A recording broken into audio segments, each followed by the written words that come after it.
No, we're not fooling around. Take this note.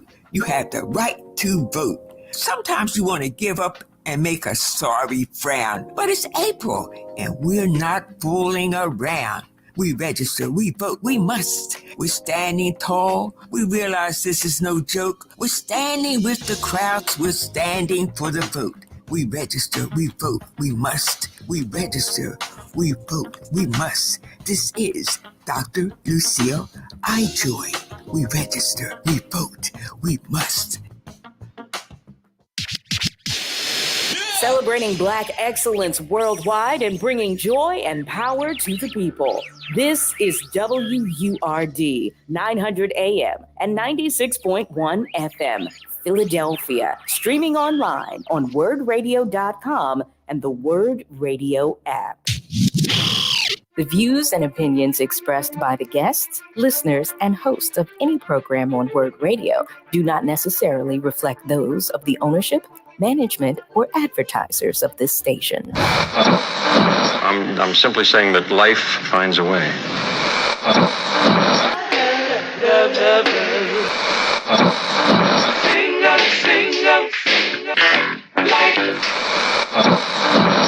All right, people. Write something on the board. Let's spell it. First letter. L. O. G. What's that? What? It's time. It's time to have real, honest, open, difficult, and inspiring conversations. It's time for Love and Life on WURD, Progressive Black Talk Media.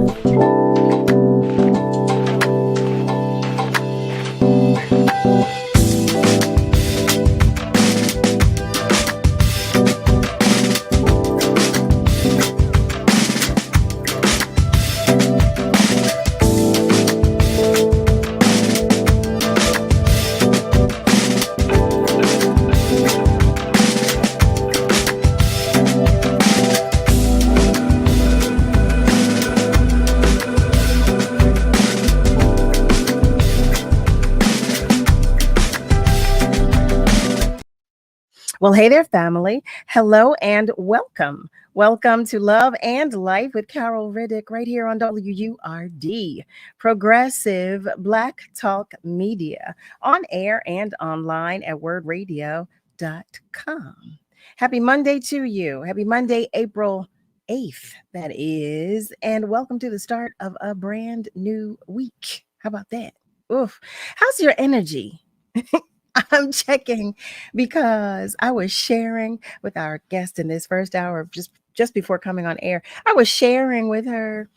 I said, I am all over the place. Okay. I can't get it together. I don't want to claim it, but I can't help it. I'm all over the place. So I had to acknowledge we're in Mercury retrograde. And I'm going to ask, did anyone see today's solar eclipse? I'm going to ask you. I want to know. What do you think? What did you think? And also, do tell of your experience with the earthquake, because I want to know about that as well. So I said, okay, no wonder my energy is all over the place. We've got all of this energy happening about, I will share with you. I missed the whole thing. Okay. I missed the earthquake. I missed it completely. I was outside. I was walking with my fur child, but we didn't feel a thing. We felt nothing. I don't know what that says. Maybe I'm vibrating highly. I don't know. I don't know. But I do want to know of your experience. How about that? How about they're saying that we should expect aftershocks within the next week? So maybe I'll feel that. I don't know. By the way, congrats to Philadelphia native Dawn Staley and the entire staff and team on winning the 3rd national championship at South Carolina. Congrats specifically and especially on their victory over Iowa as well, because we were all like pinned. Everybody wanted to know how it was going to turn out. So congrats to Philly's own family. If you are joining us by way of socials, please check in. share a comment or a few and let us know that you are here.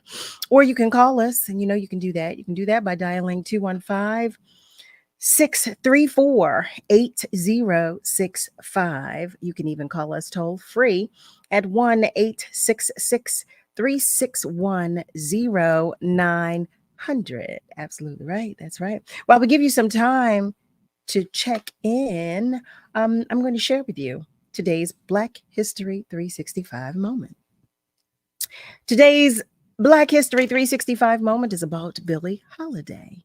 Born Eleanora Fagan in Philadelphia on April 7th, yesterday, happy belated, 1915, Holiday's childhood was marred by horrific abuse despite the best efforts of her beloved mother, Sadie, who was only 13 when she had her. Always a self-starter, Holiday began singing as a child while cleaning neighbors' homes for money.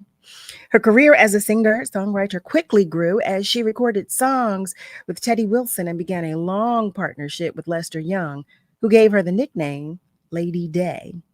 In 1938, she was invited to headline an orchestra by Artie Shaw. Billie Holiday became the first Black woman to work with an all-white band. Family, that's today's Black History 365 moment. Speaking of birthdays, happy birthday to all of our love lights who are celebrating. Happiest of birthdays to all of you. And I am sending extra love and hugs on behalf of your entire tribe and village. If your light is shining even the least bit dimly today, just so that you know that you are not alone and that you've got support right here. You've got support. One more thing I want to share with you before we get into things is about the melanin market. The Melanin Market, Word Radio, Katika, and Youngest in Charge present the 7th Annual Melanin Market, the premier indoor festival celebrating Black-owned businesses globally. This year's event is set for April 13th at the Pennsylvania Convention Center, located at 1100 Arch Street. Doors open at 10 a.m. for a day packed with cultural celebration and empowerment. Highlights include a youth pitch contest at noon, a fashion showcase at 2 p.m., and an exhilarating hair lock battle at 4 p.m. Admission is absolutely free for children under 12.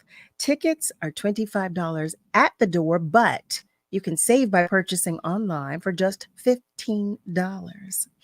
Visit themelaninmarket.com to secure your tickets. Don't miss out, family. Be there and check out a special WURD live broadcast hosted by Dr. Aaron Smith, the rapping professor, from 11 a.m. until 1 p.m. right here on WURD.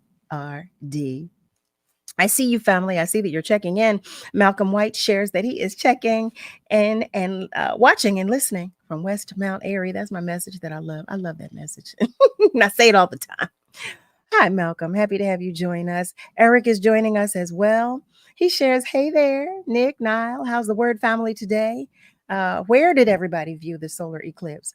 Eric, I missed it. I missed it completely. Okay. I missed it. Where did you view it? Did you? Were you able to see? Our beloved Love Light, Ms. Lily, shares good evening. Everybody, Nick, Nile, guests, and to the entire Word family. And another one of our Love Lights, Mardia Reed, is sharing, hello, hi, beautiful, to you as well. All right, family, let's get started. Our first guest in this hour is named Ruby Nava-Ramos. She is the Senior Manager of Patient and Community Outreach at the Leukemia and Lymphoma Society, LLS, the largest nonprofit dedicated to creating a world without blood cancers. She has 5 years of experience in health marketing, community education, and public health, and she's here to talk with us about her role at LLS and how it assists individuals in overcoming various blood cancers. Family, I welcome you to the conversation with none other than Ruby Nava-Ramos.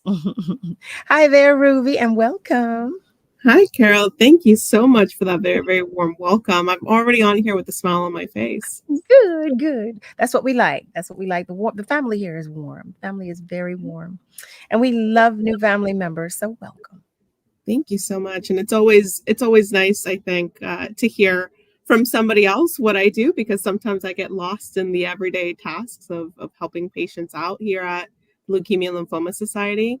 And as you already know, we love our acronyms. So LLS for Yeah. short. It's easier to say. It's easier, rolls off the tongue easier. I love acronyms too. No, I love that.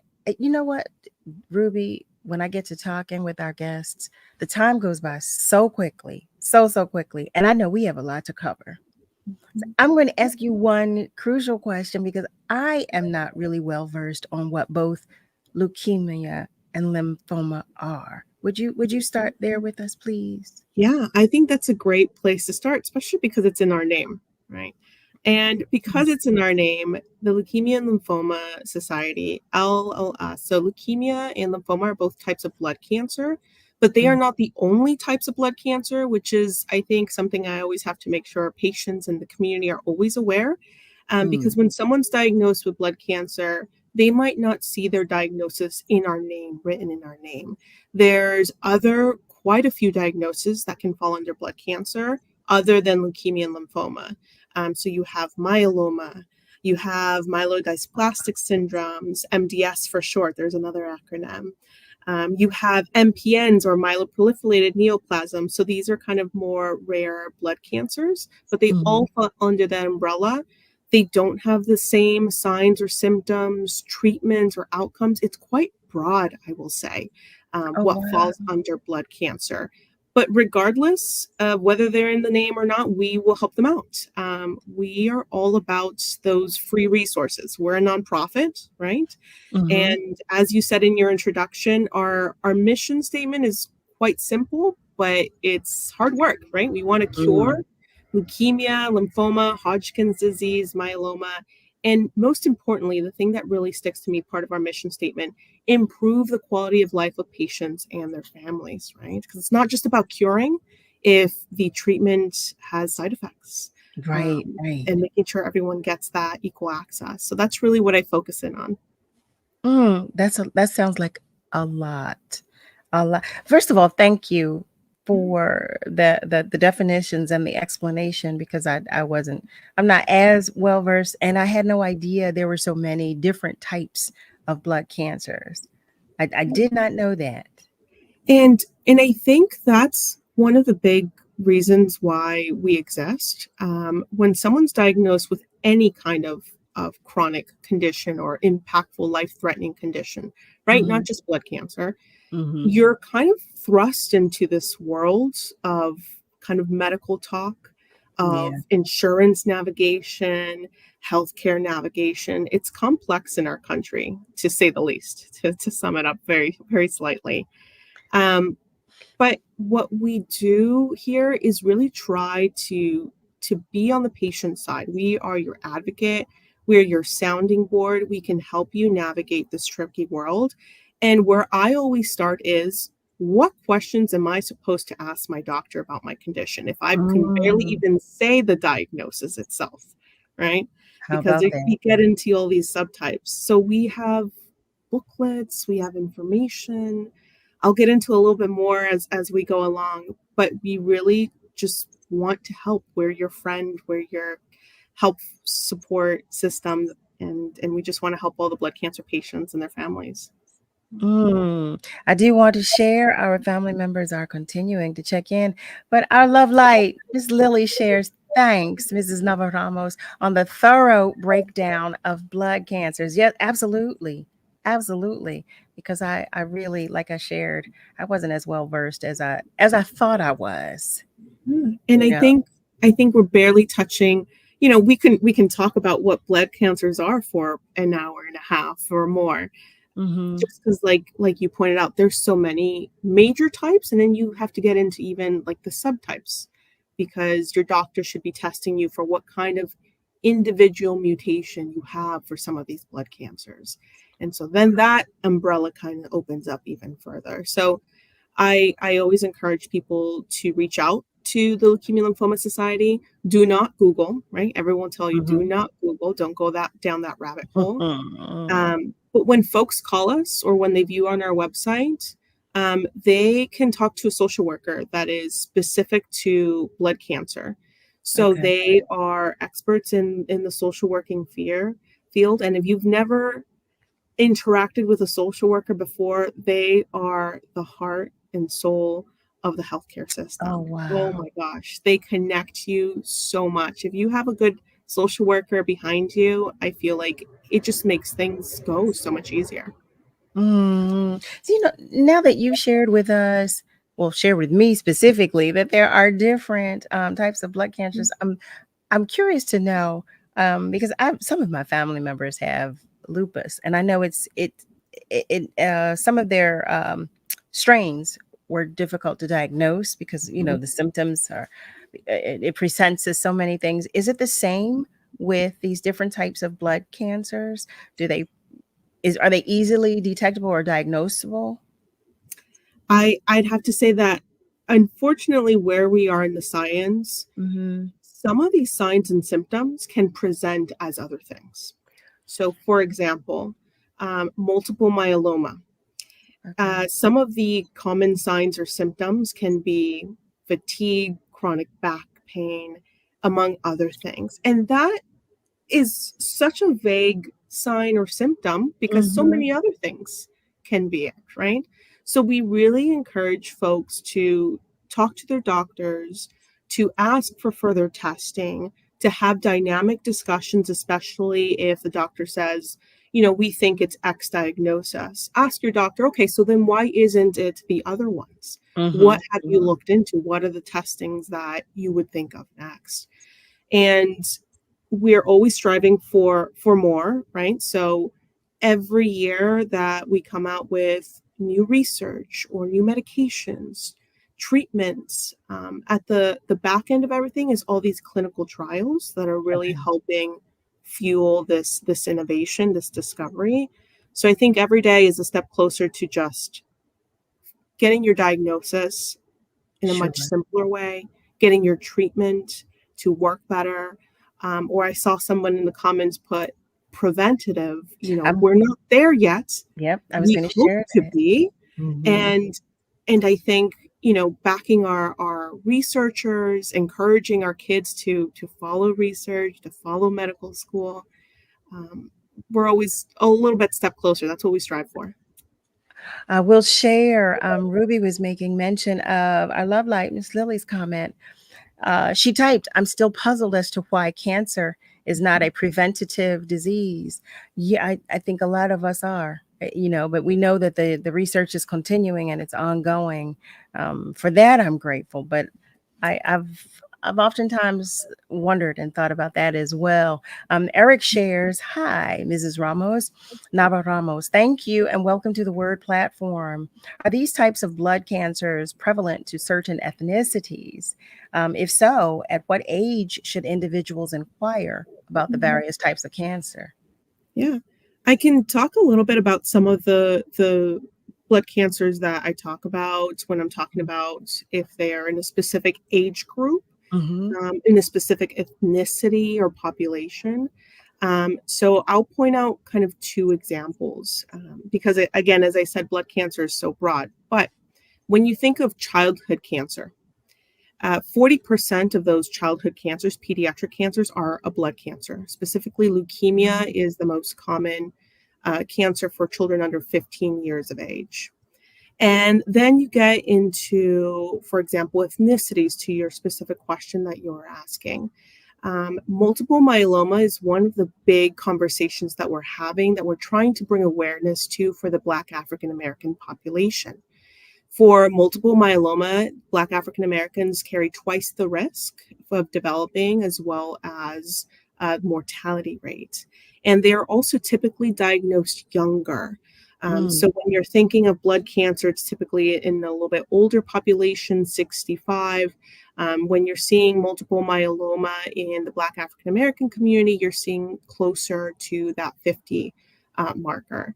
And so this is where we encourage that dynamic conversation. So for example, Carol, you were talking about blood cancers or other diagnoses running in your family. Right. So Ruby, can I stop you one moment? I'm so sorry. I was not paying attention to the time. Family, I am so engrossed in this conversation. But it's time for us to take just a short commercial break. But when we come back, Ruby is going to continue because I so rudely interrupted her. So stay with us because we are coming right back. The job search can be a difficult and frustrating process. Word's Livelihood Initiative was designed to help you find the right opportunity for your next professional move. Check out these recent job openings posted on the Livelihood job board at wordworks.com. The Public Health Management Corporation is hiring for several exciting roles, including youth case managers, a behavioral health coordinator, and a part-time youth ally. For more information on these jobs and others, go to wordworks.com and learn more about the Livelihood Initiative, brought to you by Word Radio. Progressive Black Talk Media. Step into a world of rejuvenation and discovery. Join us at the Philadelphia Senior Expo at the Pennsylvania Convention Center on April 11th from 10 a.m. to 5 p.m. Get your free ticket on Eventbrite by searching Philadelphia Senior Expo. Embrace the blooming season with a day tailored exclusively for our cherished seniors. Celebrate the day with vibrant activities, exercise routine, dancing, giveaways, and health discussions with medical doctors. Don't miss out. Get your free ticket on Eventbrite. Hi, this is Diane Reeves. Did you know that April is Jazz Appreciation Month? And did you know that jazz represents the cultural heritage of the United States? It has its roots in blues and ragtime and then swing, bebop, and beyond. There's so much to learn and so much to love, so much to celebrate with this glorious music called jazz. So go to a jazz concert, learn how to dance to jazz. But whatever you do, this month and every month, enjoy jazz. Made in America, enjoyed worldwide. Tune into Word Radio this Thursday at 10 a.m. for City Council Live, hosted by Ernest Owens. Join conversations that matter to your community with your local City Council members. Long nose, what's the word, boy? What's the word? What's the word? WURD, Progressive Black Talk Media. You're listening to Love and Life with Carol Riddick on WURD, Progressive Black Talk Media.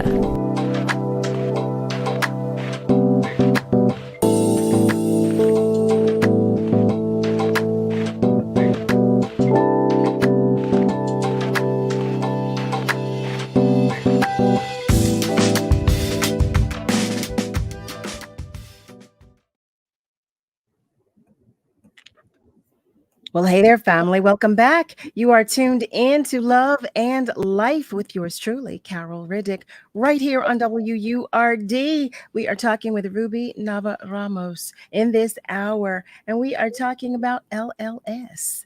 I like it. I like it. I like it. I love the acronym. But she's sharing with us all kinds of important and pertinent information. Family, I do see some of you did share that you missed the solar eclipse as well. And Eric, I see that you were in Center City today viewing it. Malcolm shares to the start of the conversation that he suffered from multiple myeloma. He had 2 bone marrow transplants. Oh, Malcolm. He's still in remission for 8 years. Well, amen. Thank you, God. Thank you, God. Thank you, God.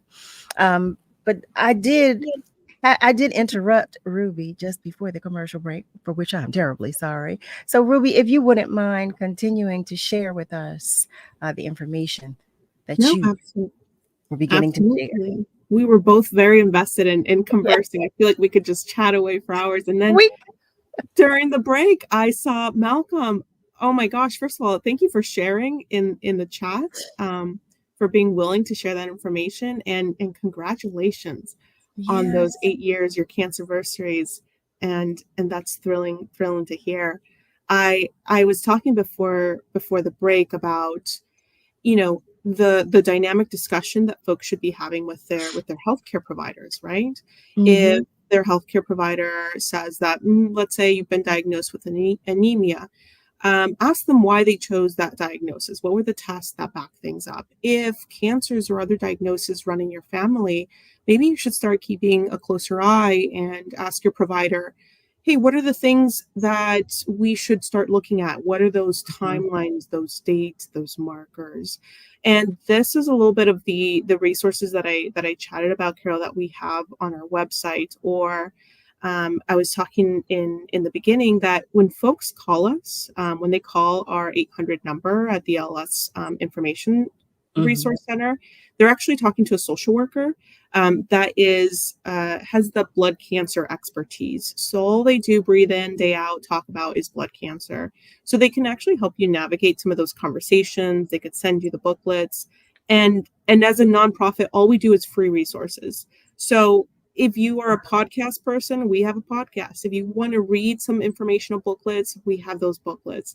If you want to look into information about drug listings or videos, we even have an app to help the blood cancer patients navigate their symptoms or medications. So we provide a lot of resources as much as possible that you can filter to if you are a blood cancer patient, if you're a caregiver, or if you're just more curious about information.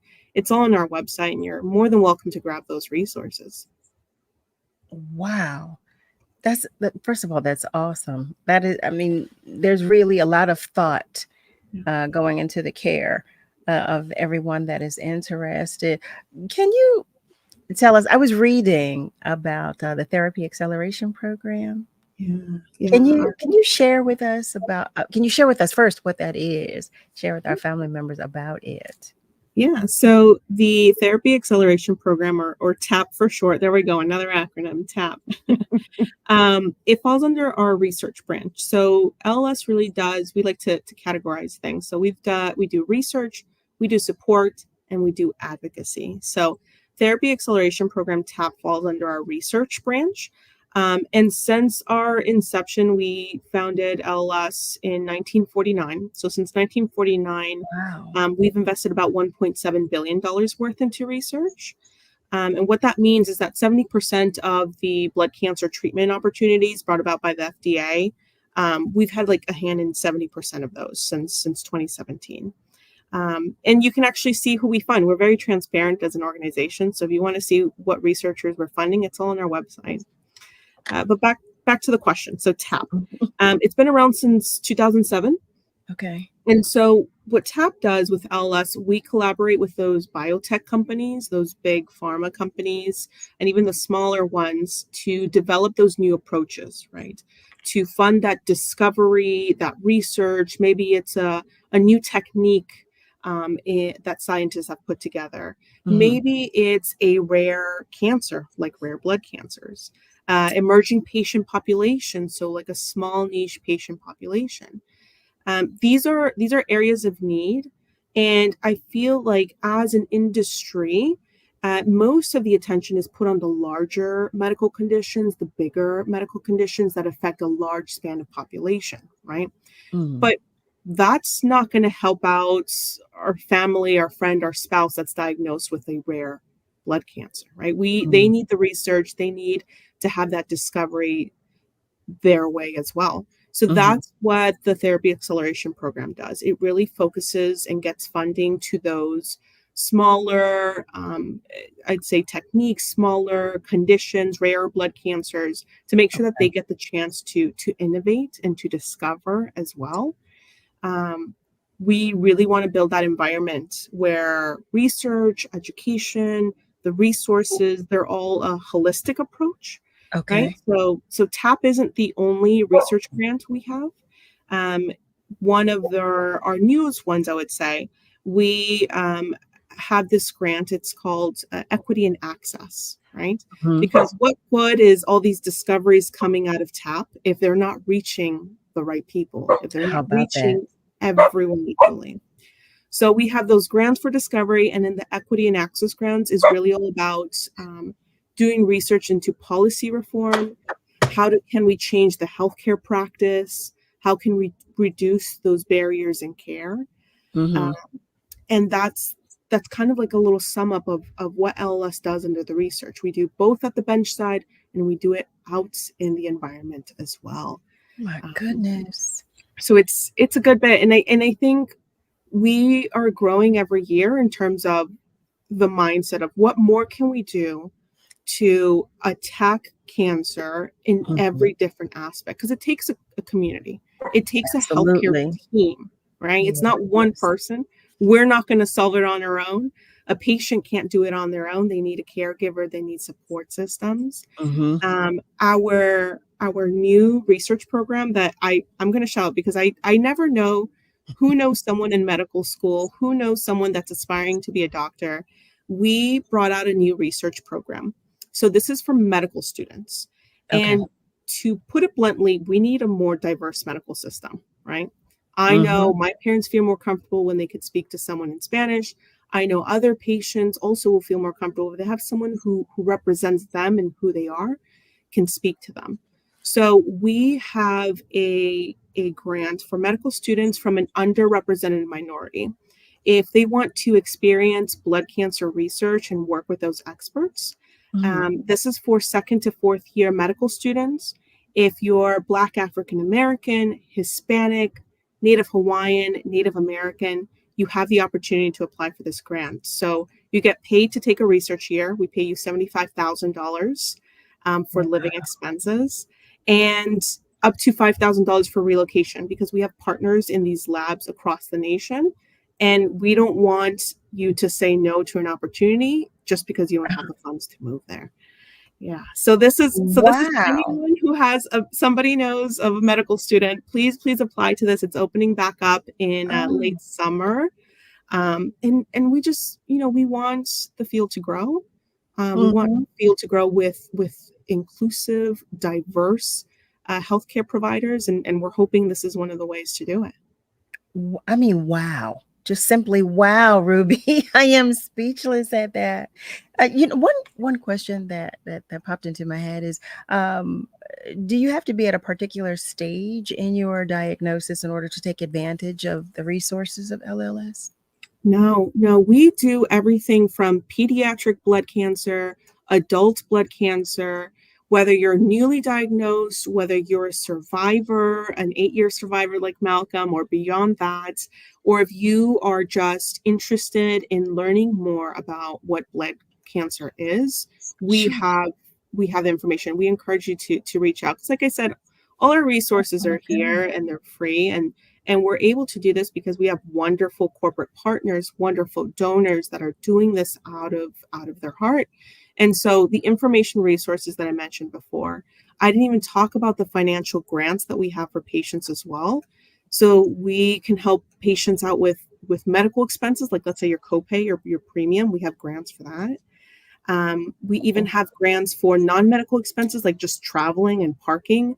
Like let's say you have to go into the city and you have to park at one of our very expensive parking garages.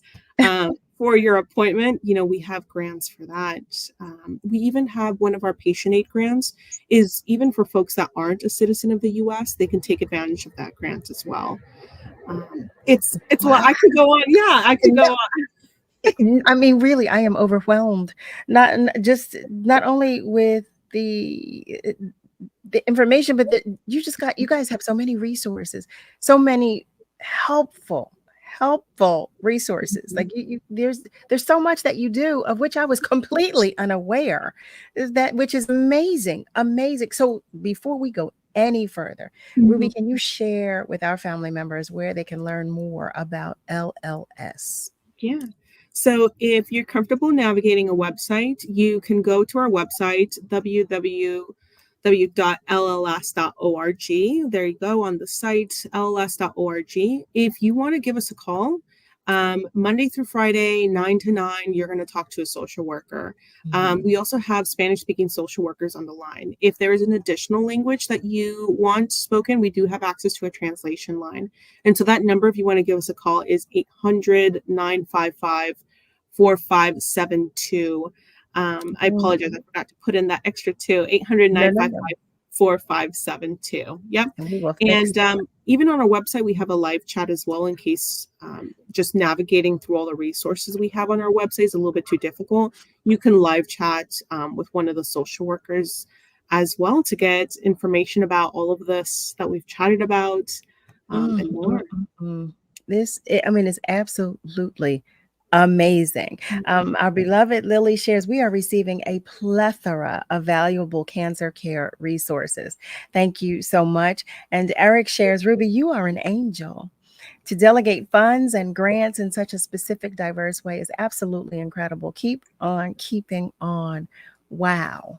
Well, wow is right. I mean, I'm at such a loss for words. Listen, we don't do this. We don't do this alone. I think LLS is such a phenomenal nonprofit because we know that it's not just about the research. It's about helping the patients now, right? Someone is diagnosed with a blood cancer now.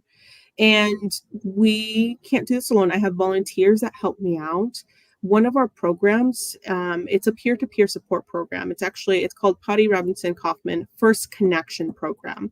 These are all survivors, blood cancer survivors, or caregivers of blood cancer survivors, that they volunteer their time.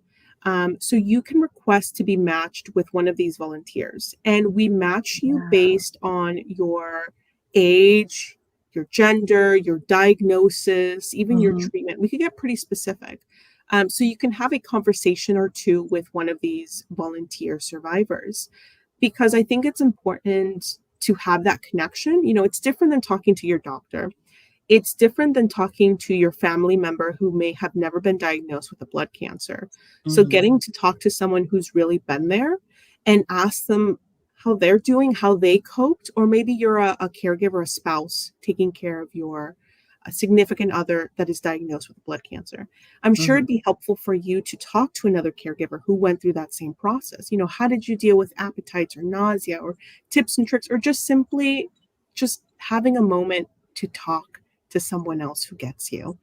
And that program is only done out of the goodness of those volunteers, those blood cancer survivors, right, that are able to be part of it.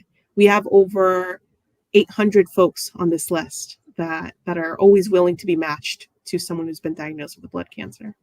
You said 800. Over 800, yeah. Oh my goodness. They're there. They're willing to have a conversation with you, and they're willing to talk to you over the phone and just listen, because the power of listening is brilliant. It is so crucial, and it plays such an integral part. Ruby, before we go to commercial break, we have about 2 minutes before we go to the next commercial break. Would you share with us once again the telephone number and the website, if you don't mind? Absolutely. So our LLS website is www.lls.org. That is the website where you can gain access to all the resources, order booklets, and again, everything is free on there. And if you want to give us a call, if you're more comfortable calling, 800-955-4572. And that's how you'll get to speak to one of our information specialists. They're all social workers, master's level licensed social workers that are there to talk to you Monday through Friday, 9 to 9. I love it. I love it. I love it. This is such a feel-good conversation. I'm telling you, the family knows. I always say, you know, when we have information we can share, and especially when it's helpful, when it is help for another individual, that makes me feel so good.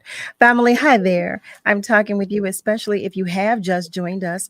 You are tuned in to Love and Life with Carol Riddick, right here on WURD. You see, I'm a little off center today. As I was sharing earlier, there's just so much going on. But guess what? I'm going to fight it, okay? Because I'm happy to be here with you. How about that? I am so happy to be here with you. But we are going to go to a commercial break in a moment. But I want you to know that the phone lines are open, and also know that you can continue to comment on our socials. Our guest in this hour, Ruby Nava-Ramos, was sharing with us the website and the telephone number. So for anyone that missed it when she shared it just a moment ago, you can let me know in the socials, or you can give us a call and say, you know, Nick, what was that number? You know, just because you need to know this information, and you know we will give it right to you. But whatever you do in the next few moments, stay with us, okay? Because we are going to come right back. In your journey back to work, we understand the barriers you may face. We have a solution to bridge that gap. No matter your background, PA CareerLink staff are here to provide personalized assistance and help you thrive. Take the first step towards a new chapter in your career journey with PA CareerLink. Visit pacareerlink.pa.gov or your local PA CareerLink office today. Paid for with Pennsylvania taxpayer dollars.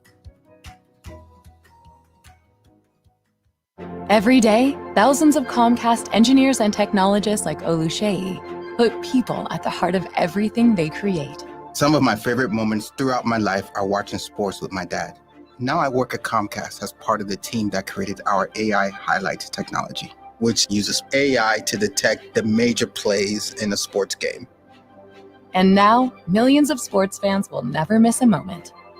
Visit ComcastCorporation.com to learn more. EcoFest is back. Save the date for the 2024 EcoFest Earth Day celebration, Creating Black-Green Futures, Saturday, April 20th from 1 p.m. until 5 p.m. at the historic Belmont Mansion in beautiful Fairmount Park. This festival-style celebration will feature panel conversations with leading environmentalists, music, workshops, vendors, and much more. Stay tuned to WURD for more exciting details. Remember, Saturday, April 20th at the historic Belmont Mansion. This year's EcoFest Earth Day celebration is brought to you by Keystone First, the Pennsylvania Lottery, Comcast, and Tico. Long nose, what's the word, boy? What's the word? What's the word? WURD, Progressive Black Talk Media. What is love? You're listening to Love and Life on WURD, Progressive Black Talk Media. I think I know what love is.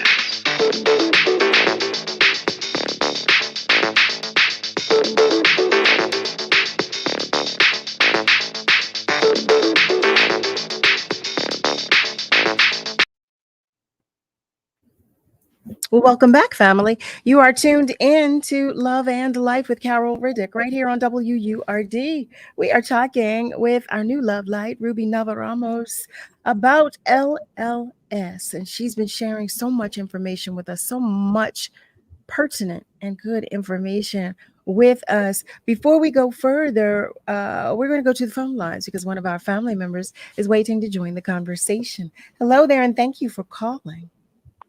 Oh, thanks for taking my call, young blood. First, I want to ask, I got a couple questions for our guest. Is cancer impacting other populations on the planet as it is impacting Americans?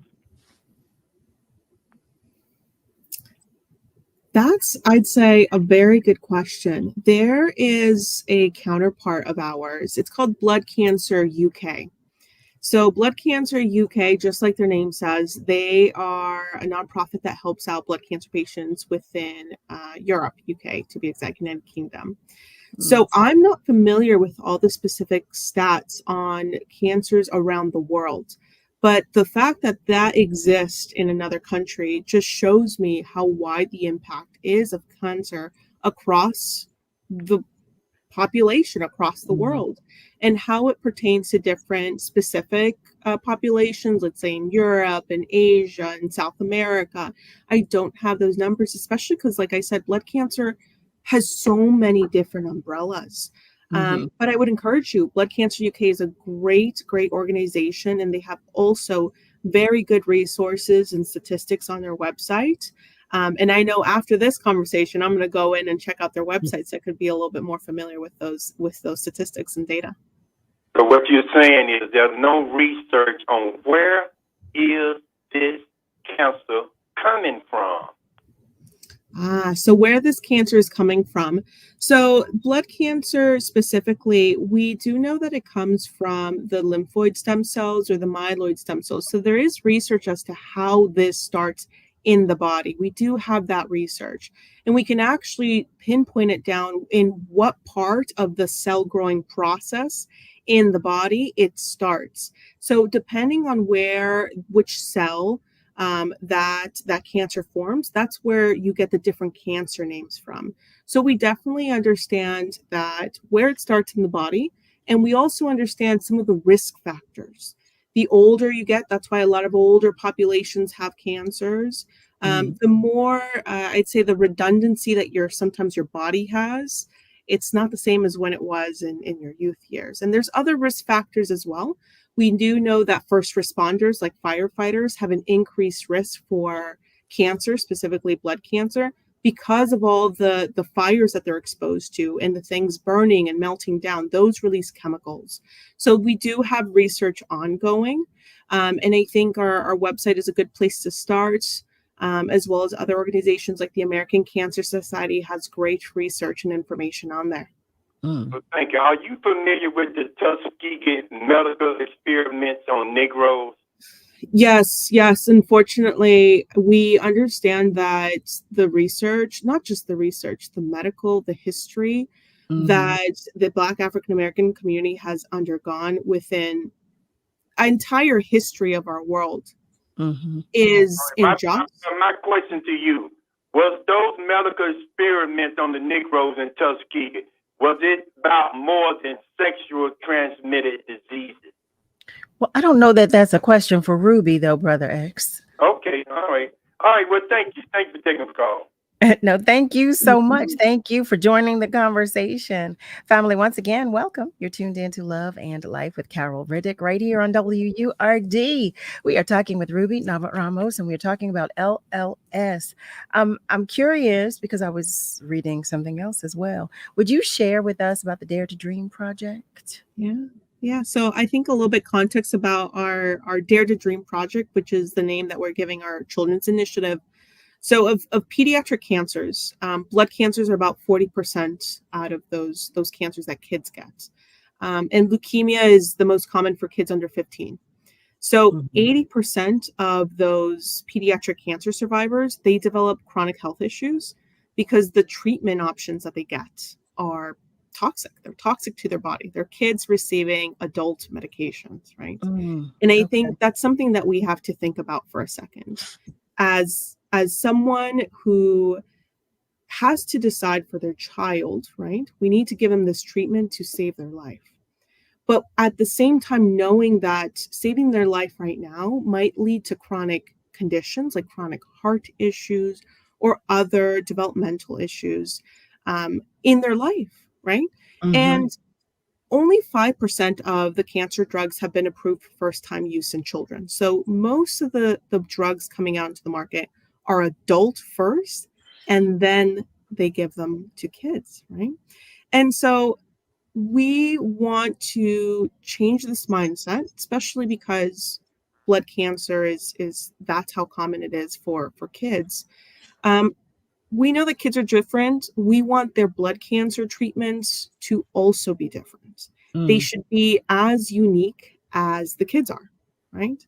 That I think any healthcare professional will tell you that kids are not mini adults. They're completely different. And as they're growing, their body changes as well. So that's what the Dare to Dream project is. We are doing research. We're approaching safer treatment options. We're doing pediatric specific support services, pediatric specific advocacy. The financial assistance that I talked about, we have financial grants for pediatric specific families as well. So it really is about just specializing everything and making it kid centered. You know, as we're getting into this conversation, everything it keeps popping into my head, and it was actually one of the questions that we had for you, Ruby, about the fatality rate of those diagnosed with the individual blood cancers. Do you have any statistical information to share with us? Yeah. So I do have that data, and typically one of the things I'll say when I do share data, because blood cancer is so different that we keep saying that, but it really is. And so it's hard to generalize all of the blood cancers under one specific data. So I think it's always really important for folks to find out, if they want to find out the information, to go on our website and look up their specific diagnosis, and we have that information for them. So about every 9 minutes, someone in the US dies from blood cancer. And if you want to think about that in a different perspective, that's 157 people each day. More than 6 people every hour, right? So when you think about cancer deaths in 2023, blood cancers accounted for about 9% of them, just a little over 9%.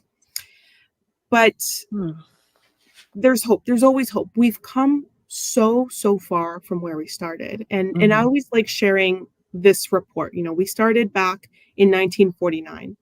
In 1955, leukemia was 100% fatal. That is no longer the case.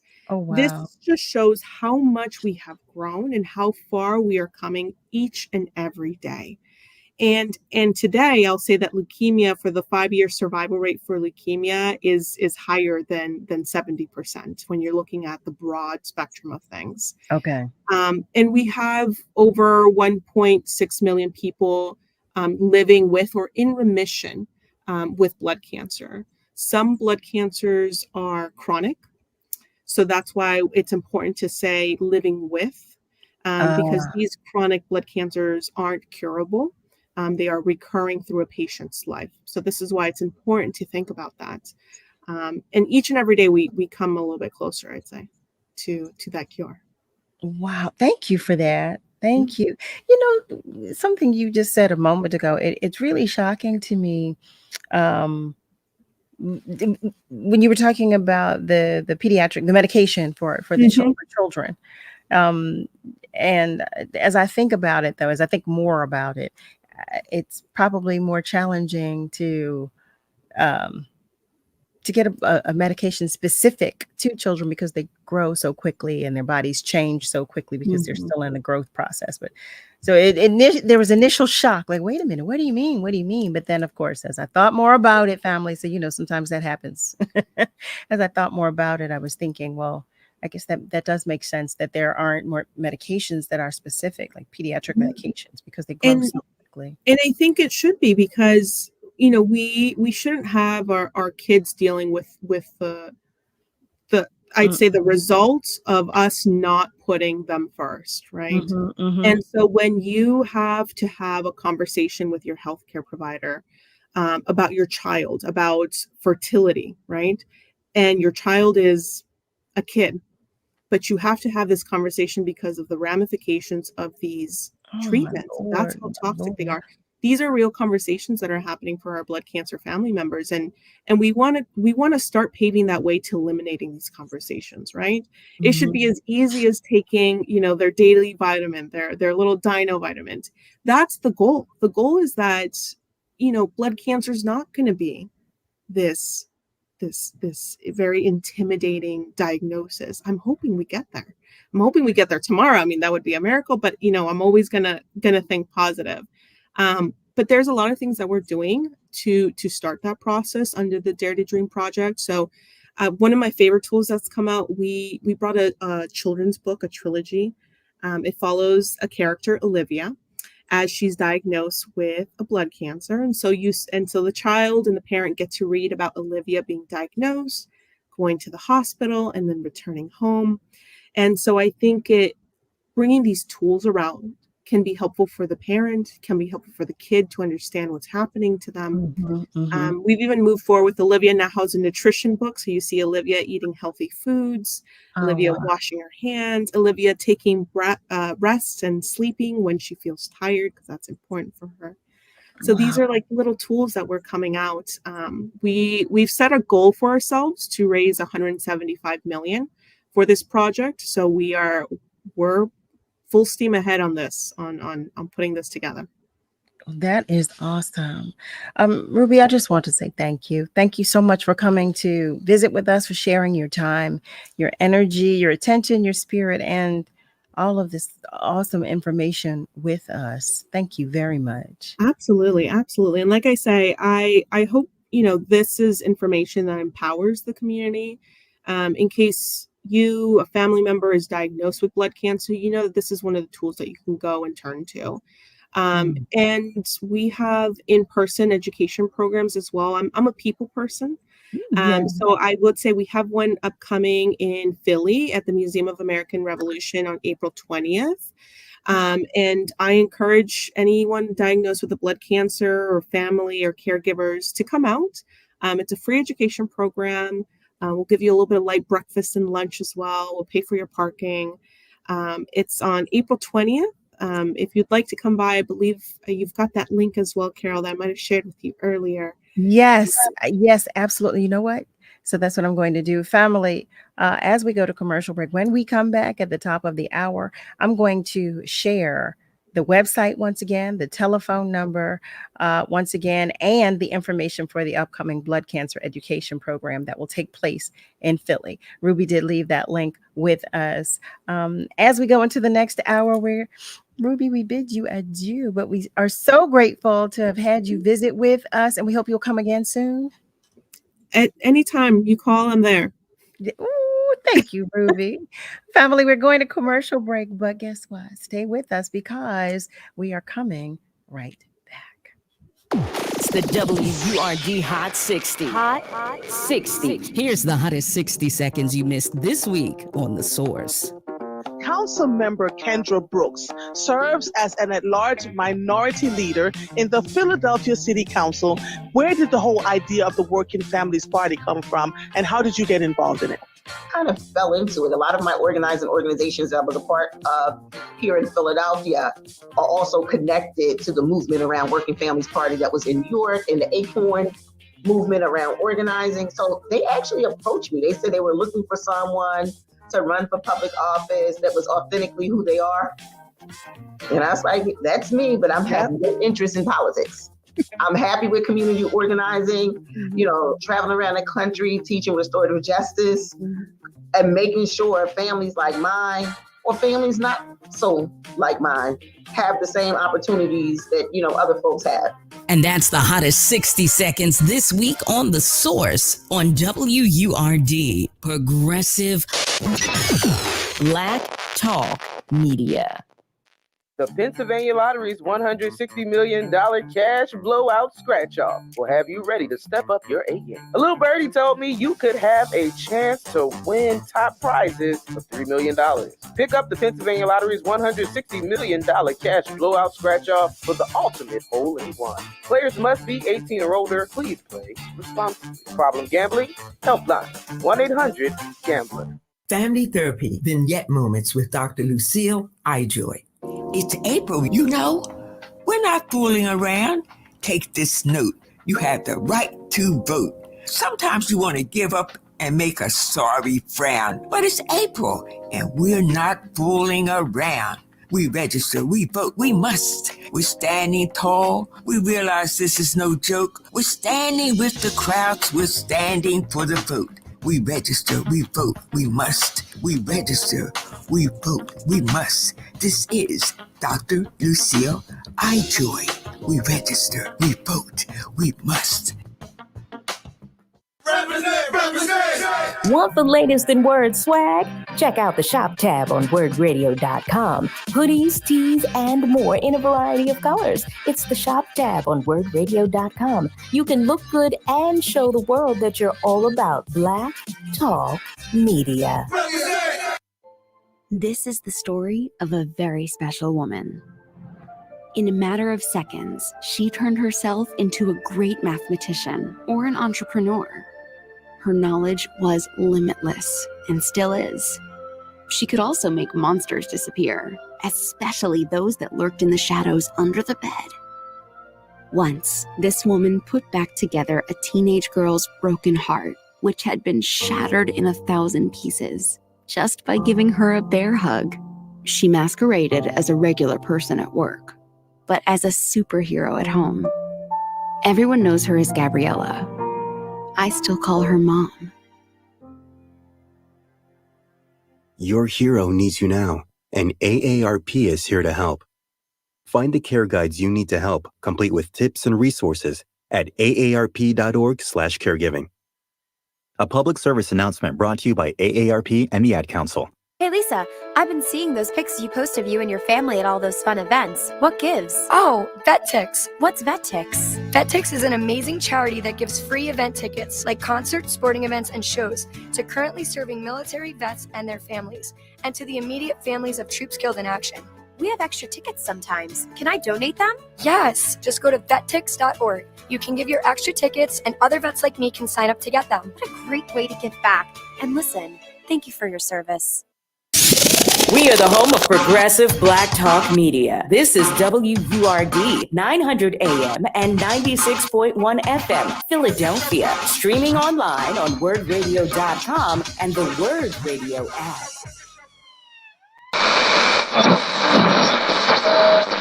Let me tell you something, and don't you ever forget it. Success is nothing without someone you love to share it with. You're listening to Love and Life with Carol Riddick on WURD, Progressive Black Talk Media.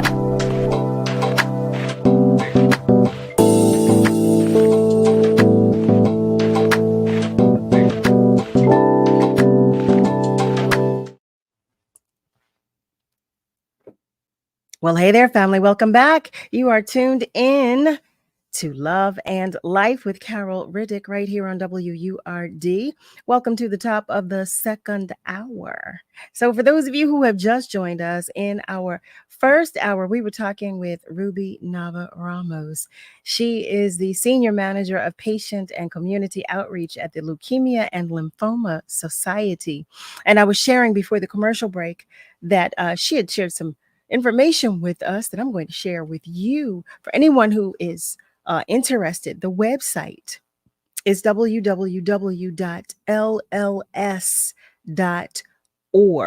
So you can go to the website and find out additional information about all of the resources that are offered. If you'd like to give the organization a call and speak with one of the social workers or just to get additional information, the number to dial is 800-955-4572. And just before Ruby left us, she was sharing that they have an upcoming blood cancer education event. And you can go to a specific link to find out more information about that. And that link is, I'm putting that link across the screen, but the link is na.events.cloud.com/LWWBC Philly. So for any of you who did not get that, I know somebody is listening saying, what is Carol talking about? What is she saying? What is she saying? Well, I will repeat that website for you. It is na.events.cloud.com/LWWBC Philly. Okay. And don't worry, I'm going to put it in the chat as well. But just to make sure you have that information, because I don't know if you missed the information she was sharing. They have a lot of resources that sound so beneficial, definitely beneficial. And family, I don't want you to miss that. I definitely don't want you to miss that. So here we are in the second hour. I was sharing with you, my flag is at half mast, I guess they would say. Today, I've got all kinds of things going on over here trying to get myself together. But guess what? One of our love lights is here. One of our love lights that we absolutely adore. For those of you who are unfamiliar, in this second hour today, we will be talking with Jude Husein. Jude Husein, born in Jerusalem, but a current resident of North Philadelphia, passionately advocates for all communities, specifically underserved communities, immigrants, and Black and Brown populations. Jude currently serves as the Director of State Advocacy for the Pennsylvania State Senate as the only Arab staffer in the General Assembly. Family, I welcome you to the conversation with our love bug, Jude Husein. Hi there, beautiful. Hi, everyone. Good evening. How are you? Good. How are you, Carol? How are you feeling? You look lovely. What is this orange you have on? Well, thank you. Thank you. I was trying to, wear something light to lift my energy. My energy is kind of scattered today. What's going on? It's been all day. It's been that way. I'm attributing it to a combination of the shakeup from the earthquake, Mercury retrograde, and the solar eclipse today. Absolutely. So I'm attributing it to all three of those things happening.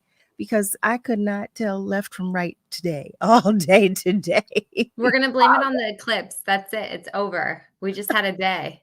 We just had a day. And we're here, so it's all good. That's what I said at the start of the show. I said, guess what? It doesn't even matter because I'm here. Absolutely. And I'm so grateful for that.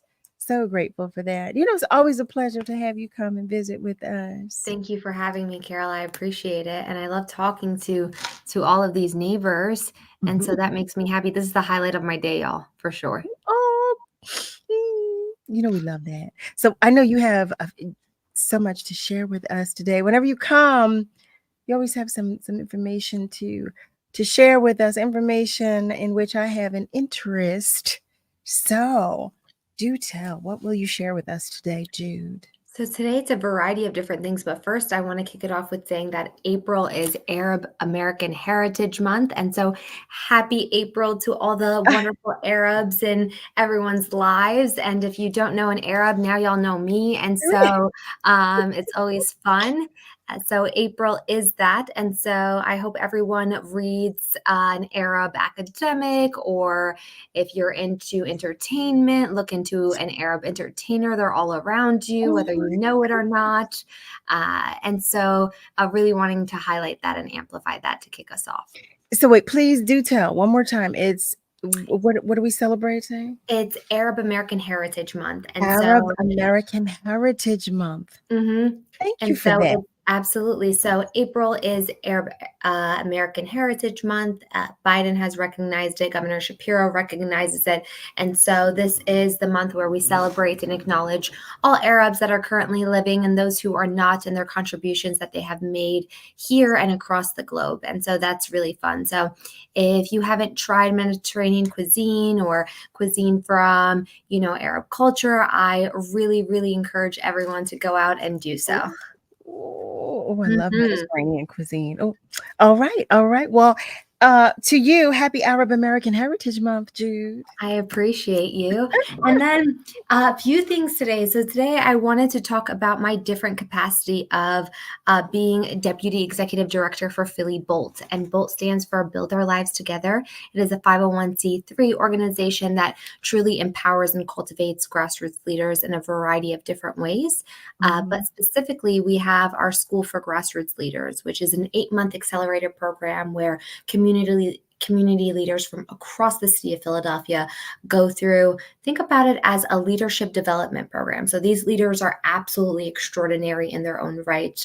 They have been doing community work within their neighborhoods across the city, but really focusing in on honing in on that leadership development. And so this upcoming May 18th, we throw our annual School for Grassroots Leaders celebration. And we're really excited about that. This is a time where we celebrate them, their completion of an 8-month accelerator program where they learned a variety of things to scale their impact, such as strategic plan, grant writing, board development, communications. And so this year's cohort is just absolutely phenomenal.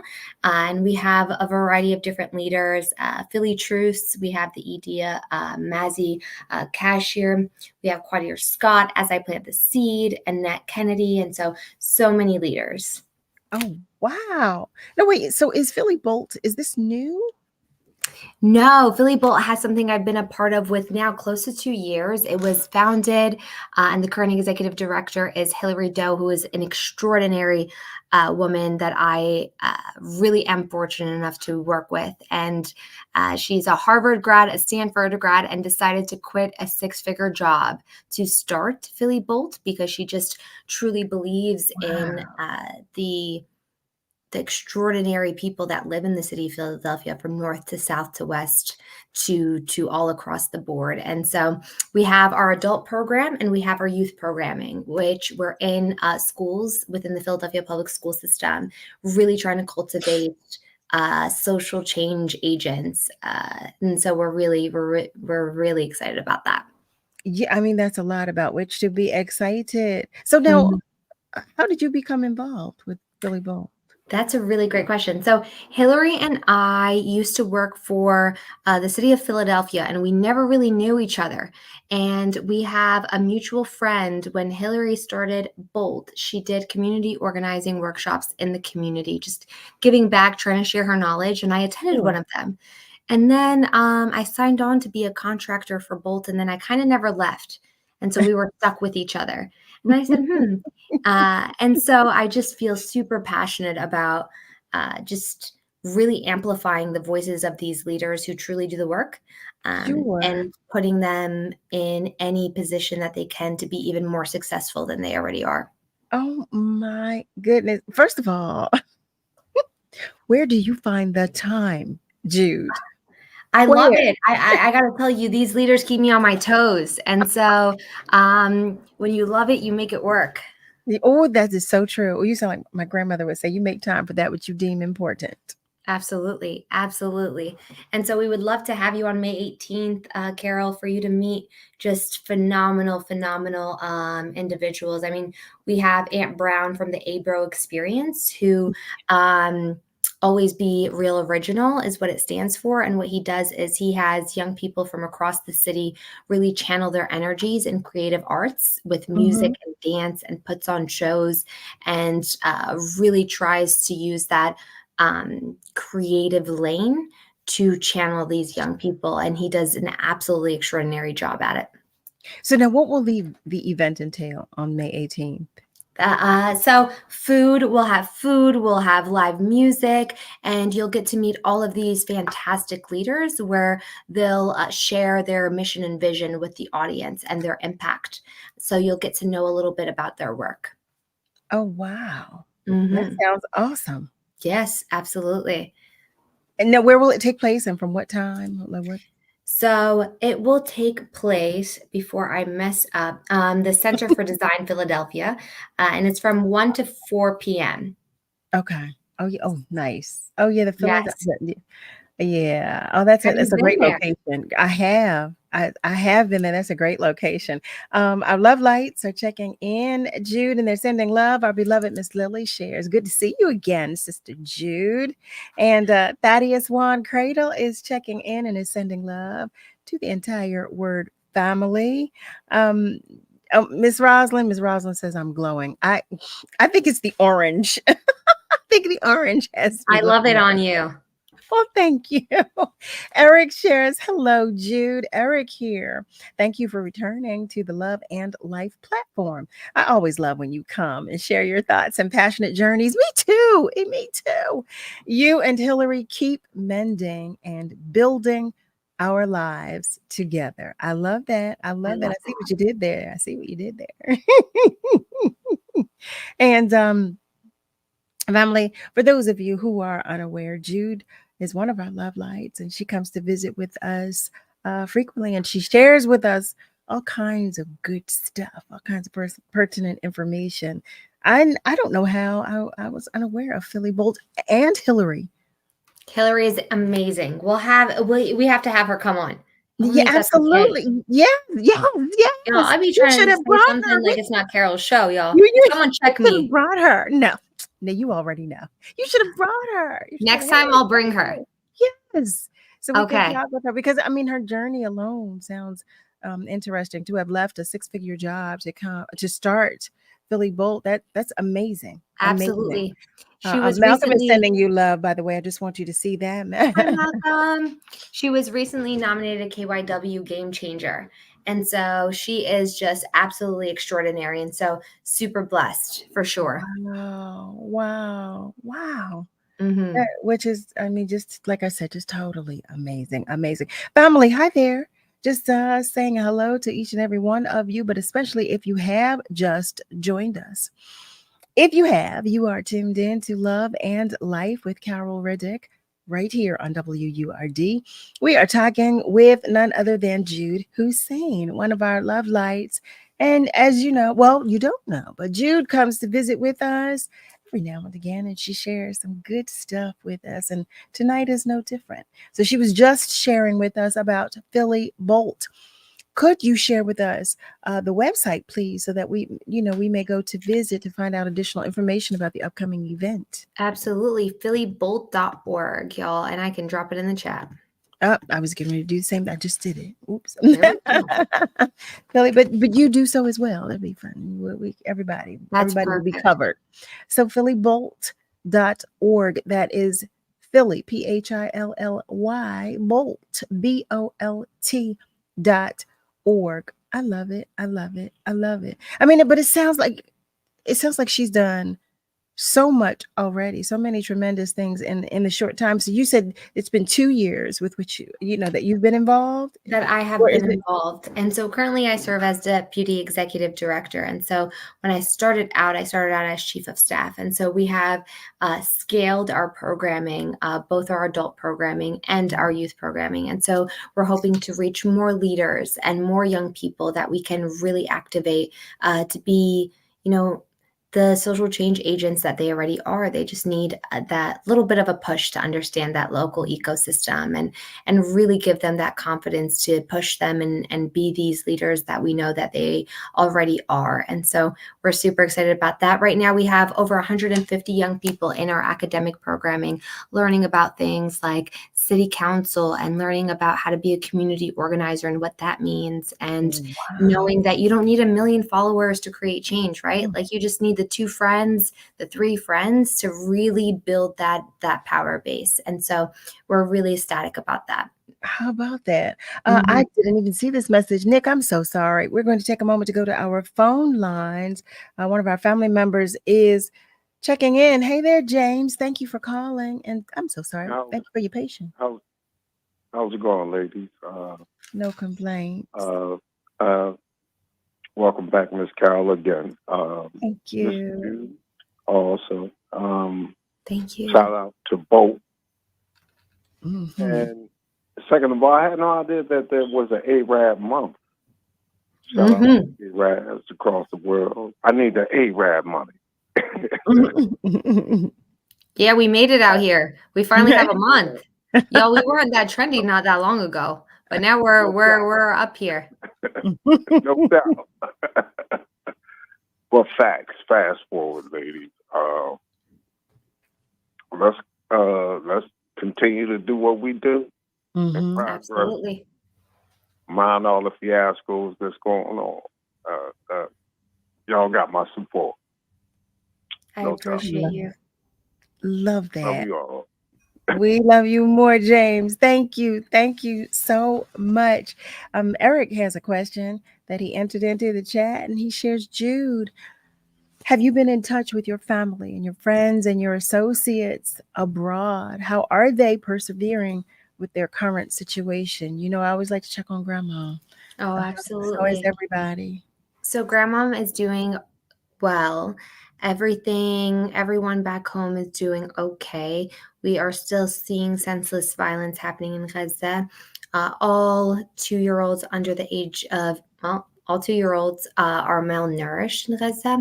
And so we are dealing with a famine issue over there. And so you have close to over 2 million individuals crammed in one side of Gaza. And so we're trying to make sure that humanitarian aid gets in, but we are still waiting to hear on what the Israeli government will allow. So thank you for that. Thank you for that update, quite honestly. So is it difficult I have so many questions, but my first question is, where would anybody go if they were to be able to leave? But is it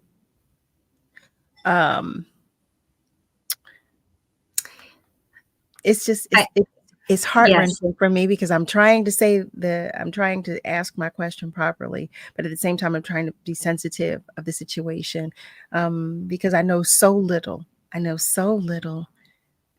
And I'm curious to know, are people being prevented from, are they being killed as they're trying to leave, or just? Yeah, absolutely. So there's a variety, and I completely understand, right? There's no perfect way of saying anything, I think, as it relates to this. And so here is what we know. They are trying to eradicate certain individuals. But in the meantime, we see that humanitarian aid workers are getting, bombarded. Civilians are getting bombarded. The Israeli government has said that anybody and anything in the way of it is just collateral.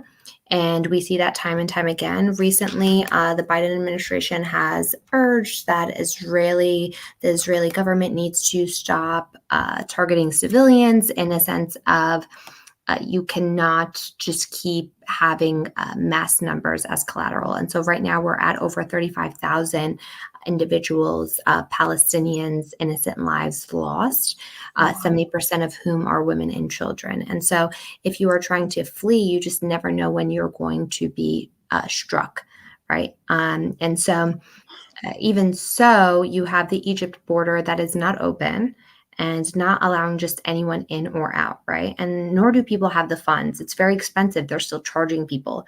It's not like it's free either. So, and also you have to think over 40,000 children have either one parent or no parents, and they don't know. And then you have over 10,000 young people missing. And so their parents don't even know where they are. And you have over 2 million individuals that do not have enough food to go around. And so you're looking at a family of maybe size 8 trying to split 1 gallon of water for a few days or a week, just depending. And we know that we need, I don't know, no one come at me for this, but I don't know if it's 8 liters we need or something like that. But the whole point is that's less than 10% of water per person. And so we're looking at starvation.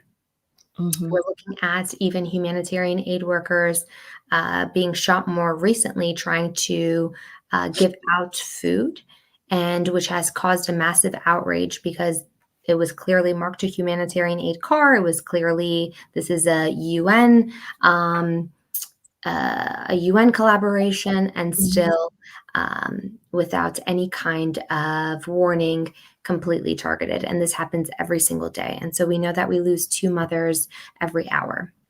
Oh my Lord. Family, it's time for us to take a commercial break, but stay with us because we are coming right back. EcoFest is back. Save the date for the 2024 EcoFest Earth Day celebration, Creating Black Green Futures, Saturday, April 20th from 1 p.m. until 5 p.m. at the historic Belmont Mansion in beautiful Fairmount Park. This festival-style celebration will feature panel conversations with leading environmentalists, music, workshops, vendors, and much more. Stay tuned to WURD for more exciting details. Remember, Saturday, April 20th at the historic Belmont Mansion. This year's EcoFest Earth Day celebration is brought to you by Keystone First, the Pennsylvania Lottery, Comcast, and Pico. Are you wet shaving? You'll get razor bumps. Nah, Pops, I'm good with Gillette Skin Guard. How long you been growing that beard mama hates anyway? Since 77. I shaved and got ingrown so bad. That's why I use the Gillette Skin Guard razor, face scrub, shave gel, and moisturizer. So I don't have to worry about new razor bumps or shaving irritation. Gillette Skin Guard, huh? Your mama's gonna love this one. The best a man can get keeps getting better with Gillette Skin Guard. Buy now at a retailer near you. Is getting vaccinated on your to-do list? We can help you check that off. You've got this. Yes, you do. See how we've got you at yougotthis.usaging.org. A message from the Aging and Disability Vaccination Collaborative, powered by US Aging. There are 1,000 ways to say it. Nope. Knock it off. Shut it down. Dream on. No dice. Give it a rest. Not a chance. Or just. All text. You focus on the road. As a passenger, you have the power to prevent an accident. There are 1,000 ways to stop a distracted driver. Choose one. A message from CTIA. We're celebrating Black influence and Black excellence worldwide on the home of progressive Black talk media, WURD. You're listening to Love and Life with Carol Riddick on WURD, Progressive Black Talk Media.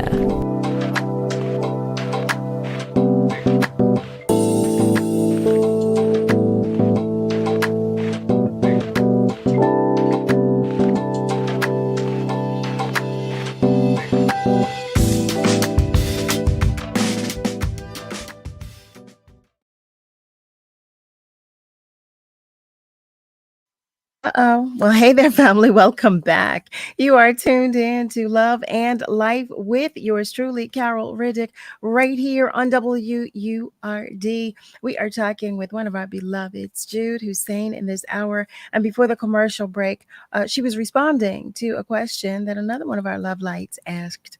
Eric had asked if she had been in touch with her family, friends, and associates abroad and how they're persevering in the current situation.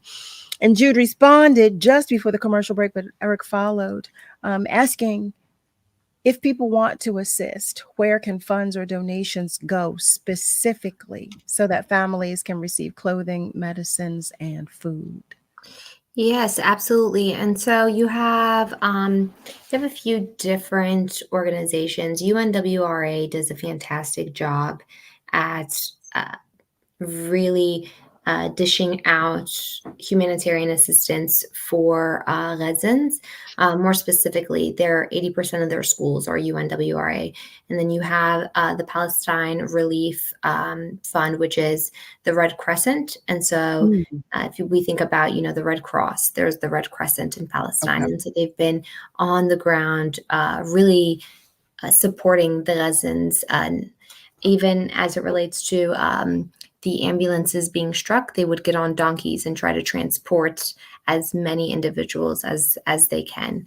And so those are two organizations, as well as the American Friends Services Committee. They do a lot of advocacy work. And so we also have to think about what kind of power that we have here, right? I think time and time again, neighbors are always very disappointed and discouraged when they see that government doesn't really go the route that they'd like them to go. And so we have to think that we can't really let them tire us out, right? Whether it's different stakeholders. And so we just have to make sure that we're also advocating here and seeing the representation that we want to see, but doing what we want them to do. And I think about this all the time. We cast our vote, and so we hire them, right? Because all of you guys are taxpayers one way or the other, whether, we pay sales tax, let's just say that. But then we also have an opportunity to fire these individuals. And so we go right back there and we cast our votes. But then there's the in-between. And so that's where the advocacy comes in. And so making sure that we follow through on when we cast our vote and we, submit, that we don't forget about it either. So we have to think about that in between. So those are a few organizations you can donate to and definitely just follow through when we cast those votes, y'all. Jude, would you kindly share with me in the chat those different organizations so that I might, or if you don't mind, if you wouldn't mind posting them, absolutely, our family members. I do want to share that our beloved Miss Lily shares Happy Arab American Heritage Month to you, Jude. Thank you, Miss Lily. And I know I want to pivot for just a moment because I know you came to share a few things with us tonight. So look at me, I've got you doing everything. Absolutely. But I know that time is limited. We only have an hour. So what else would you share with us tonight, Jude?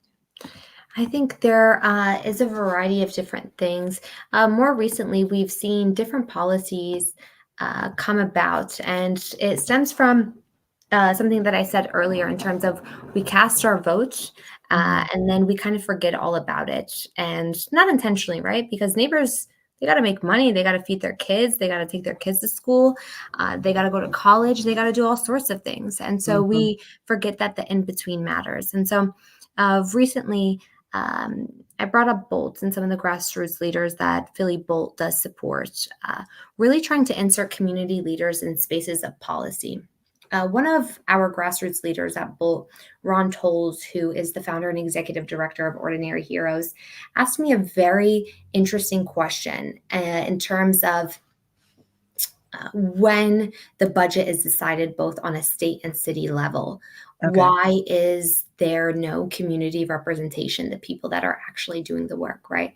I mean, you have your lawmakers go in and they conduct different policy hearings, but are we really reaching the community leaders that we need to truly understand the landscape and the ecosystem?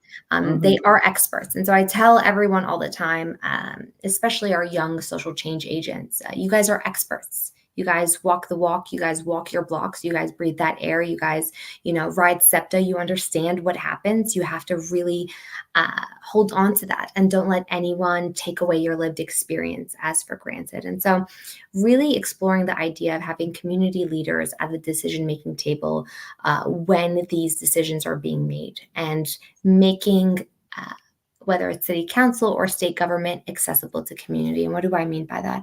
I mean taking these policy hearings in the meetings. President Johnson does a really good job at organizing policy hearings in the community, but that's one of, X amount of lawmakers that represent Philadelphia. And so really trying to explore how we can put community leaders within these policy making decisions. And so more recently, I don't know if you had a chance to take a look, but the city controller's office did do an audit of the grants that came out to support the gun violence initiatives. And we come to find that, there was, an organization that, got an RFP without going through the RFP process, or, different things that are being backtracked. And so I encourage everyone to take a look at that report, because that is transparent government. We want to make sure that we understand where our tax dollars are going. And another part of this is put community leaders in these rooms, y'all. Like, we got to have a fair and right process, right? And so developing a quote unquote good policy doesn't mean it translates well in these communities. And so we can't develop policy if we are not planning for policy that impacts the worst of that sector, if that makes sense. So if we're talking about education, right? If we're not developing policy that impacts the school or student that is the most underrepresented, then we are not developing good policy. Because by default, if we aim to have policy that represents them at their finest, everyone else wins. How about that? Oh my goodness. Thank you for that. Eric shared, he asked a darn good question. Diversity is dynamic, in response to what you just shared. Absolutely. With us. Yeah. Family, like I was sharing with you, Jude is one of our love lights, and I love it when she comes, because she always has just all this good information to share with us. And if you've just joined us, welcome. But we're talking about so many things. Jude was just sharing with us. See, I told you I'm all over the place tonight. I can't get it together.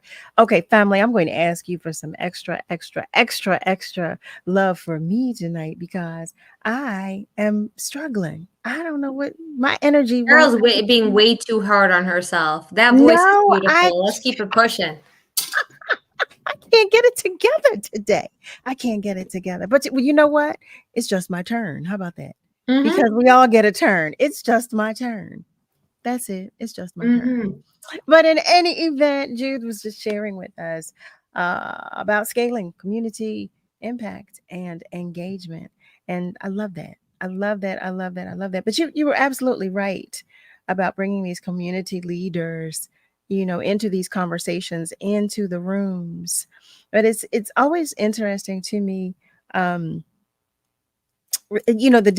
disconnect between the two, because they're there, they're visible, they're vocal, and how their voices are simply heard in only certain rooms is always of interest to me. But we talk so often here in this space about politics and about making our individual voices heard. I'm curious to know when we're all going to get on the same page. I want that so badly for us all to get on the same page. But it seems like it's such a hard road.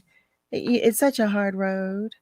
I think it's really interesting, but I feel very hopeful for what's to come next. Mayor Parker recently in the Community Engagement Department, I know it's a lengthier title, that department, that I'm missing, but it's the Community Engagement Sector within MDO, where she has assigned a representative to each councilmatic district, meaning that there is a liaison that neighbors can tap directly from the Parker administration for any resources that they need, which I find really, really interesting. I don't know if you heard about that, Carol. You know what? I most recently did, so I don't have a whole lot of information on it, but that actually lifted my spirits. It really did. But you know what? That speaks to who she is as an individual, and you know, another part of that really makes me happy is that that's who she was, that's who she has been, and that's who she remains. You know, it wasn't like you know, she was campaigning and she was in the neighborhoods and just speaking with the people. No, that was something she was doing prior, long prior to campaigning. She continued to do it when she campaigned, and now she's making, you know, she's extending herself in this way. And I appreciate that, quite honestly. I'm excited. I mean, we are supposed to hear from, I think she reaches 100 days in about 4 days. And so we will see, hopefully a 100-day report and see what's up ahead. We definitely have summer going on. And so we recently launched a Safe Summer initiative to really try to organize all of these organizations that combat gun violence, some extraordinary community leaders that are in the community. And her representative for the 9th District was there, Imani, and I was very excited to see that, as well as a few Parker staffers that, including, the public safety officer, Adam Gear, who is fairly new in his position. And so really excited to see what's to come, and has been a great ally so far. And we're excited to work with him and support him. And so summer is always a tough one for Philly, especially in the past decade, but we are turning it around. We do have some comments here. Eric shares, I'd like to see those wealthy actors and celebrities of your faith and culture, and also our faith and culture, to support and donate to such needy and worthy causes. Well, that's a whole nother conversation. But I definitely an understandable. We'll talk about the comment. entertainment industry, except this time I'll interview you, Carol. You and we'll switch it around. We'll switch. Okay. Let's do that. And our love light, Vicki Redmond shares, diversity doesn't work. Why do you say that, Vicki? Why do you say that? I'm curious to know why that's your feeling, why that's your opinion. Not that I have, anything against it. You all know, family, I like to, I like to talk about things. I like to hear both sides of the story. That's just who I am. Good, bad, or indifferent, however you see it.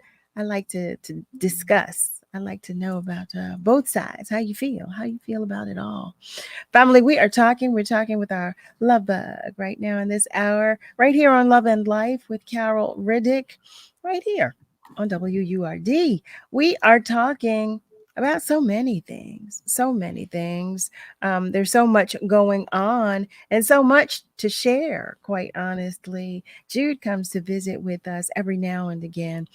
And if you've just tuned in, we've talked about a few things. We talked about Philly Bolt, an organization for which Jude serves as the deputy ED. We were talking about scaling community impact and engagement. I just shared a comment about our very own mayor and how I appreciate those in which she's put in position. Some of the decisions that she's made thus far have really, this is my own personal opinion. Let me say that. This is no one else's opinion. But some of the decisions of the people that she's put in place and the positions that she's created, I really feel are a great effort to help our city get a good footing as it pertains to the gun violence in our city, the gun violence groups and things of that nature. I am still prayerful and I am still hopeful, because I know that there's still a lot to do, but I'm grateful the steps are being taken to make efforts, to make every effort. I do see that you are commenting, family. Our love light, Ms. Rosalind shares, why can't we just all get along and make sure everyone is taken care of? No matter where we are in life, God gave it to us. Wow, we can't just sit back and mankind destroys everything. Listen, I'm in agreement. I'm in agreement. We do make a mess of things. We do. I don't know why we do, but we absolutely do. And she follows her comment by sharing, yes, shout out to our mayor, Sherelle Parker, and her team. I think she's doing a phenomenal job She continues to keep them all covered. God knows they're making a difference in the streets of Philadelphia. Bring back the good old days. Eric shares, I believe diversity can work. Like-minded and dedicated, courageous people can bond together and make a real difference. I love that. I love that. I love that. And Vicky shares, DIV, the division doesn't bring together. See, but it's the mindset though. It has to be a mindset. It has to be, we're all different and we will always be different. But that's the beauty in it because it can contribute to a common goal, a shared goal that I believe can be beautiful because of our differences. But Absolutely. That's just my own opinion. We're going to take just a short commercial break. And Jude, you were about to comment. So I am terribly sorry to have cut you off. But feel free to share that comment when we come back from commercial break. Family, stay with us because we are coming right back. Word Radio Digital Tip of the Month with Stephanie Humphrey is brought to you by Comcast. Learning something new is challenging at any age, but learning about technology can be especially challenging for seniors. Cyber Seniors is an organization that enlists volunteers to help senior citizens learn all about tech. There are daily webinars on cybersecurity, social media, or just tech basics. And there are even exercise webinars too. Every week, Cyber Seniors hosts a tech drop-in where you can hop on the webinar and ask any tech question you have.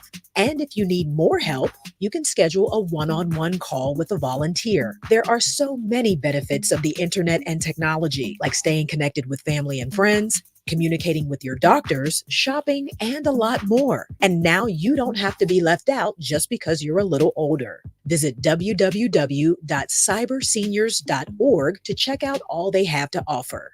Stay tuned to WURD for more tips and stay connected with us at wordradio.com. Want the latest in word swag? Check out the shop tab on wordradio.com. Hoodies, tees, and more in a variety of colors. It's the shop tab on wordradio.com. You can look good and show the world that you're all about Black Talk Media. Hey Philly, it's your favorite church girl, Kayla Jett, and I have a question for you. Do you know who your state senator is? Better yet, do you know what legislative district you're in? Did you know that there are 7 out of 50 senators representing Philadelphians in Harrisburg right now? The state senate is responsible for creating state laws, policies, and the budget. It's these people that control the minimum wage, protect women's reproductive rights, controls probation, and they created the plastic bag ban.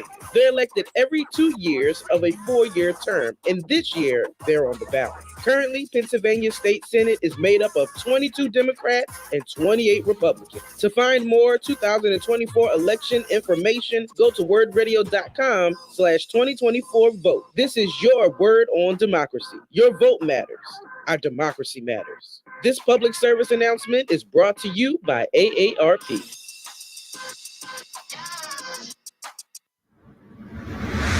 It's too black, which means it's too strong. We're celebrating Black influence and Black excellence worldwide on the home of progressive Black Talk Media, WURD. What is love? You're listening to Love and Life on WURD, Progressive Black Talk Media. I think I know what love is.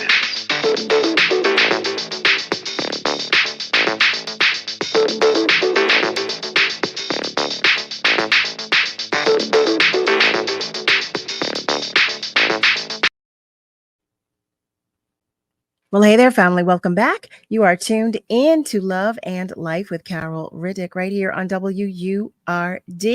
We are talking with our love light in this hour, Jude Husein, and she's talking with us about all kinds of things. How about that? Before the commercial break, though, I had interrupted Jude as she was about to respond or join the conversation that we were having. So, Jude, I'm terribly sorry, but please do continue your response.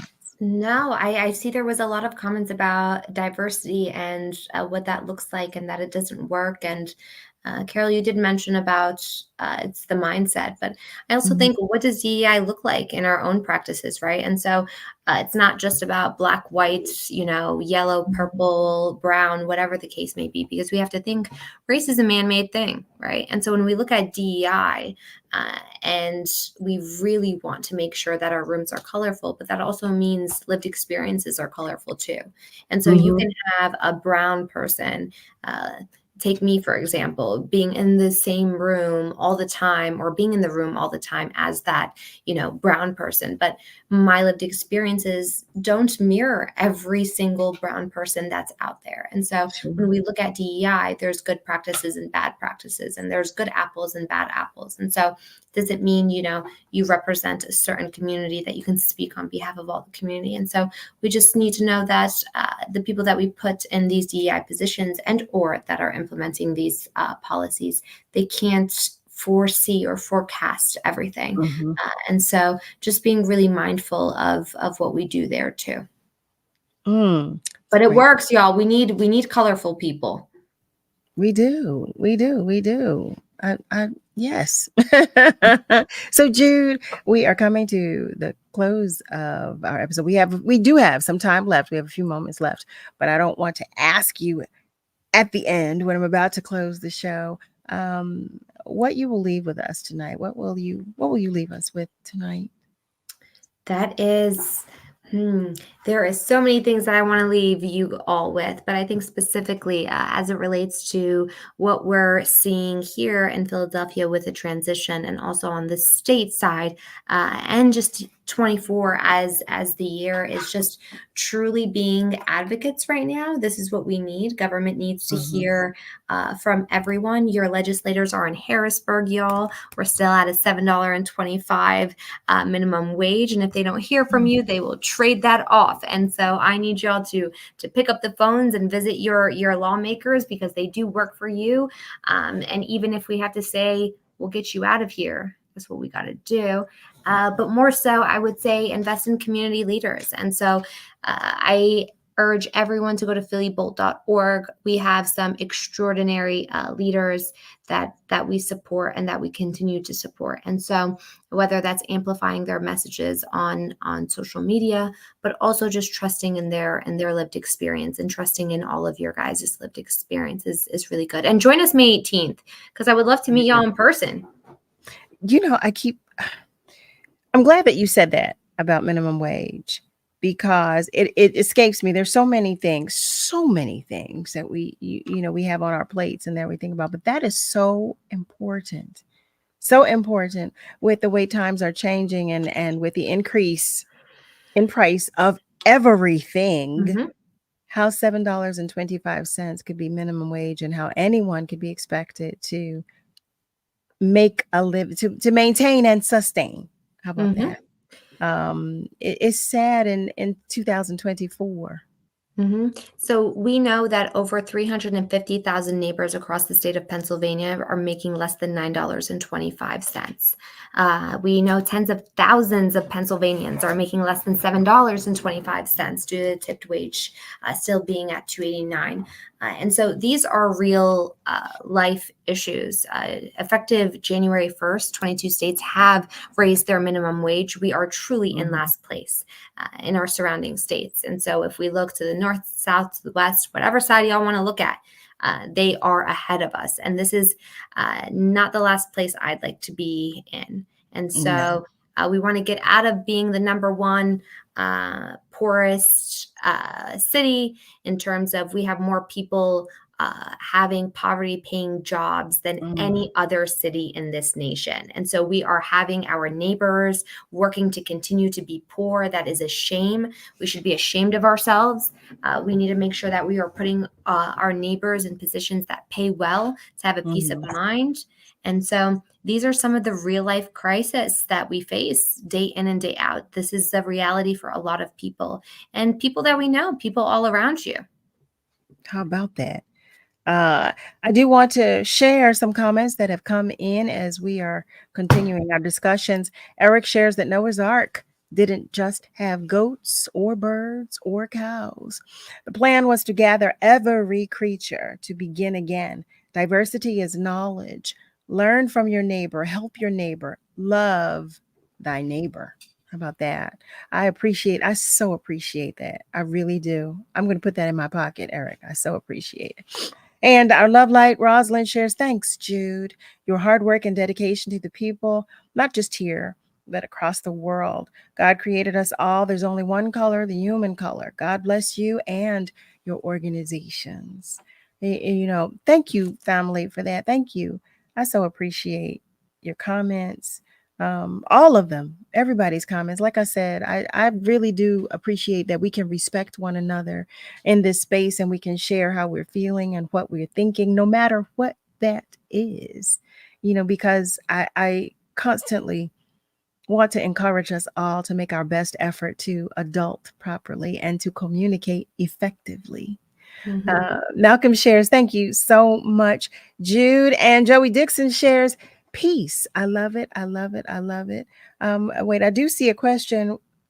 Our love light, Rosalind asks, if Philadelphia is so poor, why does everybody ban us? Every nationality across the world comes to Philadelphia to get rich and then sends money back home. Today, families, so we can't be poor. That's got to be allowed. We can't be poor. So we hold, not everyone is poor. Okay, but we are the top city that continues to have individuals working for poverty pay that are not making living wages. And so in order to take us out of that number one slot, because this is not the number one I'm trying to be in. Okay, I am not trying to be in this number one slot. What we have to do is truly just take 15,000 working Philadelphians and place them in higher paying positions. That's really the number it takes to go from number one to number two. And this is the number two we want to get to.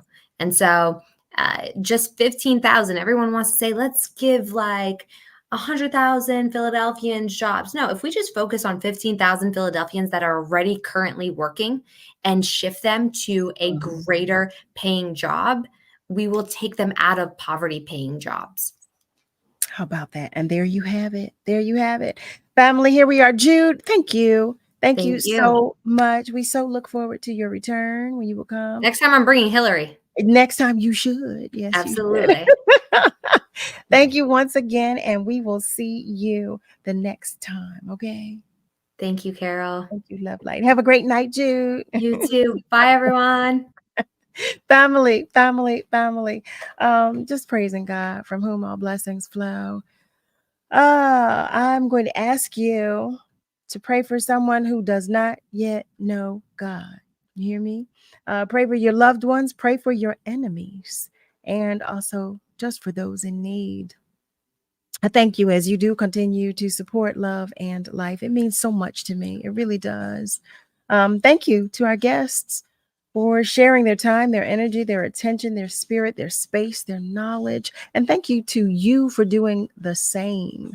Thank you to everybody that just contributed. Special thanks to Nick and Niall and to the entire Word family for all that you do. Happy birthday once again to all of our Love Lights who are celebrating. Family, remember, we are all in this together. You hear me? We are all in this together. So be good to you, but be good to those around you. I love you, but God loves you so much more. You be careful as you go to and fro out there. Have a great rest of your night, and be sure to join me Monday through Thursday, 7 till 9 p.m. Eastern Time for another edition of Love and Life. Oh, happy birthday, Miss Rosalind. What? Happy birthday. Happy birthday. Oh, happy birthday. Happy birthday. And have a great night, family. I love you. Good night. Good night. Good night. Good night.